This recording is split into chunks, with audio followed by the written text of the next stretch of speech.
Hello everyone, আমার আরেকটি নতুন ব্লগে তোমাদের অনেক অনেক ওয়েলকাম। আর আমি এখন নিয়ে চলে এসেছি মুড়ি। তোমরা ভাবছো তো মুড়ি দিয়ে আবার কি হবে? হ্যাঁ, মুড়ি দিয়ে আজকে বানাবো আমি ঝালমুড়ি। তো তোমরা আমার এই রেসিপিটা দেখে বানাতে পারো ঘরে। তো জানি সবাই ঝালমুড়ি বানাতেই পারে। আর দেখো আমি এখানে পেঁয়াজ শসাও কেটে নিয়েছি।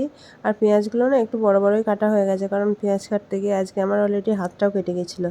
তাই পেঁয়াজগুলো একটু বড় বড় করেই কেটে নিয়েছি। অসুবিধা কিছু নেই, যাই হোক আমরাই তো খাবো। আর দেখো এখানে চানাচুর, সেও ভাজা, আর গলুর বাবা ডিউটি থেকে ফেরার পথে চপ এনেছিল, সেটাও নেওয়া হয়েছে। আর শসা পেঁয়াজ সেগুলোও দেওয়া হয়েছে। আর তারপরে কাঁচা লঙ্কা কুচি আর অল্প একটু নারকেল ছিল, নারকেলটাও ছাড়িয়ে নিয়েছি।